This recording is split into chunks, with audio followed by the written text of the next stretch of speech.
출애굽기 31장. 그러고 나서 여호와께서 모세에게 말씀하셨습니다.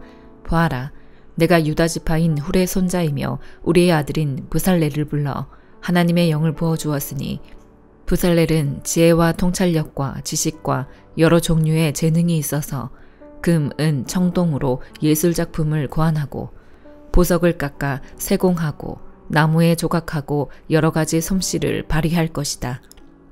또 내가 단지파인 아히사막의 아들 올리압을 붙여주어 브살렐을 돕도록 했고 내가 너에게 명령한 모든 것을 만들 수 있는 기술을 모든 기술자들에게 주었다. 회막, 증거궤, 그 위에 덮는 속죄덮개, 성막 안의 모든 기구들, 상과 그 위의 기구들, 순금 등잔대와 그 모든 부속품들, 분향제단, 번제단과 그 모든 기구들, 대야와 그 받침대, 또 제사장으로 섬길 때 입는 짜서 지은 옷들, 제사장 아론의 거룩한 옷, 그의 아들들의 옷들, 기름 부을 때 쓰는 기름, 성소에서 쓸 향품 말이다. 브살렐과 오홀리압이 내가 너에게 명령한 대로 이것들을 만들 것이다. 그러고 나서 여호와께서 모세에게 말씀하셨습니다. 이스라엘 백성들에게 말하여라. 너희는 내 안식일을 반드시 지켜야 한다. 이것이 나와 너희 사이에 대대로 징표가 될 것이니 이로써 내가 너희를 거룩하게 하는 여호와임을 너희가 알게 될 것이다. 그러므로 너희는 안식일을 지키라. 이날은 너희에게 거룩한 날이기 때문이다. 안식일을 더럽히는 사람은 누구든지 반드시 죽임당할 것이다. 누구든지 그날에 일을 하는 사람은 그 백성들에게서 끊어질 것이다. 6일 동안은 일을 해도 되지만 7째 날은 쉼을 위한 안식일이며 나 여호와에게 거룩한 날이다. 그러니 안식일에 일하는 사람은 누구든지 반드시 죽임당할 것이다. 이스라엘 백성들은 안식일을 지켜야 하는데 안식일을 지키는 것을 대대로 영원한 언약으로 삼아야 할 것이다. 이것이 나와 이스라엘 백성들 사이에 영원한 징표가 될 것이다. 이것은 나 여호와가 6일 동안 하늘과 땅을 만들고 7째 날에는 일을 멈추고 쉬었기 때문이다. 여호와께서 시내산에서 모세에게 말씀을 마치시고 증거판 2개를 주셨는데 이것은 하나님의 손가락으로 새기신 돌판이었습니다. 요한복음 10장. 내가 진실로 진실로 너희에게 말한다. 양의 우리에 들어가되 문으로 들어가지 않고 다른 길로 넘어 들어가는 사람은 도둑이요 강도다. 문으로 들어가는 사람은 양들의 목자다. 문지기는 목자를 위해 문을 열어주고 양들은 목자의 음성을 알아듣는다. 목자는 자기 양들의 이름을 하나하나 부르며 밖으로 데리고 나간다. 자기 양들을 다 불러낸 다음에 목자가 앞서가면 양들은 목자의 음성을 알고 뒤따라간다. 그러나 양들은 결코 낯선 사람을 따라가지 않는다. 낯선 사람의 음성을 알아듣지 못하기 때문에 양들은 도리어 그에게서 피해 달아난다. 예수께서 그들에게 이런 비유로 말씀하셨지만 그들은 예수께서 자기들에게 무슨 뜻으로 그렇게 말씀하시는지 깨닫지 못했습니다. 그래서 예수께서 다시 말씀해 주셨습니다. 내가 진실로 진실로 너희에게 말한다. 나는 양의 문이다. 나보다 먼저 온 사람들은 모두 다 도둑이며 강도였기에 양들이 그 말을 듣지 않았다. 나는 문이다. 누구든지 나를 통해 들어오는 사람은 구원을 얻고 들어오고 나가면서 꼴을 얻을 것이다. 도둑은 훔치고 죽이고 멸망시키려고 온다. 그러나 내가 온 것은 양들이 생명을 얻게 하되 더욱 풍성하게 얻게 하려는 것이다. 나는 선한 목자다. 선한 목자는 양들을 위해 자기 생명을 내놓는다. 삭구는 목자가 아니요 양들도 자기의 것이 아니기 때문에 이리가 오는 것을 보면 양들을 버리고 달아난다. 그러면 이리가 양들을 물어가고 양떼를 흩어버린다. 달아난 것은 그가 삭구님으로 양들에게 관심이 없기 때문이다. 나는 선한 목자다. 나는 내 양들을 알고 내 양들은 나를 안다. 이것은 마치 아버지께서 나를 아시고 내가 아버지를 아는 것과 같다. 나는 양들을 위해 내 생명을 내놓는다. 내게는 이 양의 우리에 속하지 않은 다른 양들도 있는데 그들도 데려와야 한다. 그들도 역시 내 음성을 들을 것이며 한 목자 아래서 한 무리 양떼가 될 것이다.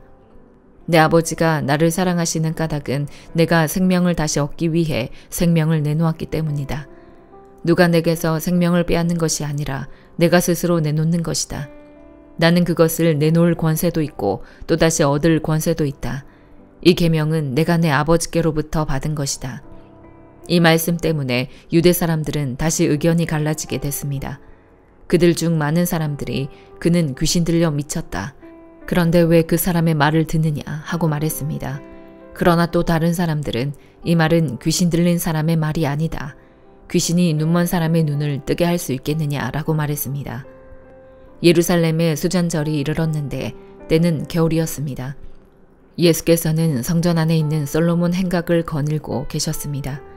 그때 유대 사람들이 예수를 둘러싸고 말했습니다. 당신은 언제까지 우리를 헷갈리게 할 작정이요? 당신이 그리스도라면 그렇다고 분명하게 말해보시오. 예수께서 대답하셨습니다. 내가 이미 말했지만 너희가 믿지 않는구나. 내가 내 아버지의 이름으로 행하는 일들이 나에 대해 증언한다. 그런데 너희가 믿지 않는 것은 내 양이 아니기 때문이다. 내 양들은 내 음성을 알아듣는다. 나는 내 양들을 알고 내 양들은 나를 따른다. 나는 그들에게 영생을 준다. 그들은 영원히 멸망하지 않을 것이며 어느 누구도 내 손에서 그들을 빼앗을 수 없다. 그들을 내게 주신 내 아버지는 모든 것보다 더 크신 분이다. 어느 누구도 그들을 내 아버지의 손에서 빼앗을 수 없다. 나와 내 아버지는 하나다. 이때 유대 사람들이 다시 돌을 집어들어 예수께 던지려고 했습니다. 그러자 예수께서 그들에게 말씀하셨습니다.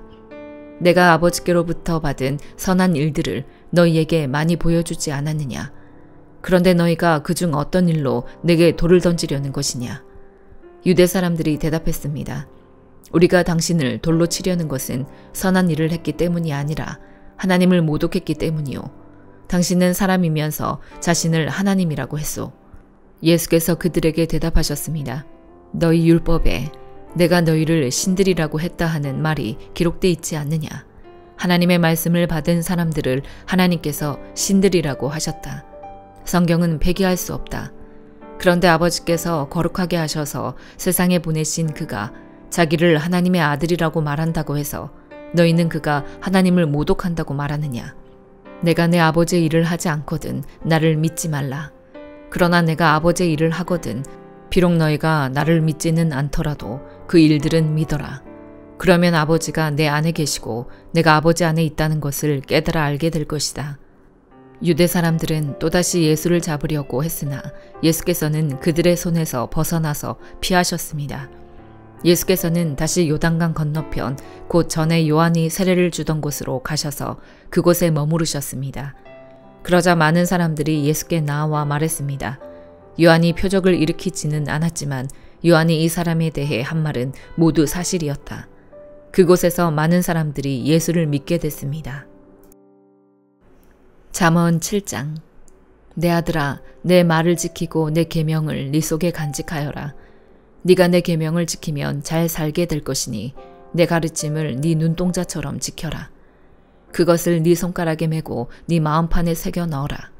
지혜에게 너는 내 누이라고 말하고 통찰력을 내 친구라고 불러라.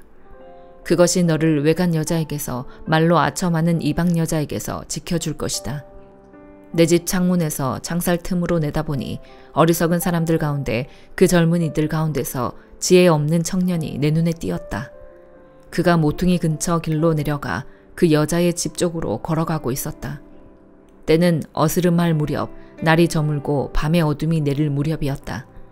그때 한 여자가 장녀의 옷을 입고 교활한 속셈으로 그를 맞으러 나왔다. 그 여자는 수다스럽고 고집이 세며 그 발은 집 안에 있는 적이 없고 바깥에서 길거리에서 길 모퉁이마다 숨어서 기다린다. 여자가 그 청년을 붙잡고 입을 맞추며 뻔뻔한 얼굴로 이렇게 말했다. 내가 집에서 화목제를 드렸는데 오늘에서야 내 서원을 이루었답니다. 그래서 당신을 맞으려고 나왔고 그토록 당신의 얼굴을 찾다가 이제야 만났네요. 내가 침대를 이집트의 무늬 넣은 천으로 씌워 놓았고 또 모략과 알로에와 계피향을 뿌려 놓았지요. 와서 우리 아침까지 깊은 사랑을 나눠요. 우리가 서로 사랑을 즐겨요. 남편은 멀리 여행을 떠나서 집에 없고 돈지갑을 두둑히 채워 가지고 갔으니 보름이 돼야 집에 올 거예요. 그 여자가 온갖 사탕발림하는 말로 그를 유혹하고 그 입술에 꼬드기는 말로 그에게 떼를 썼다. 그가 단번에 그 여자를 따라갔는데 그 꼴이 소가 도살장으로 가는 것 같고 바보가 족쇄에 매이러 가는 것 같았다. 화살이 간을 꿰뚫기를 기다리는데 새가 자기 목숨이 걸린 줄도 모르고 덫으로 날아드는 것 같았다. 그러니 내 자녀들아, 내 말을 잘 듣고 내가 하는 말에 주의를 기울이라. 네 마음이 그 여자의 길로 기울지 않게 하고 그 여자의 길에서 방황하지 않게 하여라. 그 여자 때문에 상처나서 쓰러진 사람이 많다. 그 여자로 인해 죽임당한 힘센 남자들이 참으로 많다. 그 여자의 집은 지옥으로 가는 길이니 죽음의 방으로 내려가는 것이다. 갈라디아서 6장. 형제들이여, 어떤 사람이 무슨 범죄한 일이 드러나거든 영의 사람인 여러분은 온유한 마음으로 그런 사람을 바로잡아주고 자기를 살펴 유혹에 빠지지 않도록 하십시오. 여러분은 서로 짐을 나눠주십시오. 그렇게 함으로 여러분은 그리스도의 법을 완성하게 될 것입니다. 만일 누가 아무것도 아니면서 무엇이라도 된 것처럼 생각한다면 그는 자기를 속이는 것입니다. 각 사람은 자기의 행위를 돌아보십시오. 그러면 자랑할 것이 자기 자신에게는 있어도 남에게까지 할 것은 없을 것입니다. 사람은 각자 자기의 짐을 져야 합니다. 말씀을 배우는 사람은 가르치는 사람과 모든 좋은 것을 함께 나눠야 합니다. 자기를 속이지 마십시오. 하나님은 결코 업신여김을 당하지 않으십니다. 사람이 무엇을 심든지 그대로 거둘 것입니다. 자기 육체를 위해 심는 사람은 육체로부터 썩어질 것을 거두고 성령을 위해 심는 사람은 성령으로부터 영생을 거둘 것입니다. 선한 일을 하다가 낙심하지 맙시다. 포기하지 않으면 때가 이르러 거두게 될 것입니다. 그러므로 기회가 닿는 대로 모든 사람에게 선한 일을 하되 특히 믿음의 가족들에게 합시다. 내 손으로 이렇게 큰 글씨로 여러분에게 쓴 것을 보십시오. 육체의 겉모양을 꾸미려고 하는 사람들이 여러분에게 할례를 강요하는 것은 다만 그리스도의 십자가 때문에 핍박을 받지 않으려는 것뿐입니다. 할례 받은 사람들이 스스로 율법을 지키지 않으면서 여러분에게 할례를 강요하는 것은 여러분의 육체를 자랑하려는 것입니다. 그러나 내게는 우리 주 예수 그리스도의 십자가 외에는 결코 자랑할 것이 없습니다. 그리스도로 인해 세상이 내게 대해 십자가에 못 박혔고 나 또한 세상에 대해 그러합니다. 할례를 받든 할례를 받지 않든 아무것도 아니며 오직 새롭게 창조되는 게 중요합니다. 이 원리를 따라 사는 사람들에게 그리고 하나님의 이스라엘에게 평강과 긍휼이 있기를 빕니다. 이제부터는 누구든지 나를 괴롭게 하지 마십시오. 나는 내 몸에 예수의 흔적을 가졌습니다. 형제들이여, 우리 주 예수 그리스도의 은혜가 여러분의 심령에 있기를 빕니다. 아멘.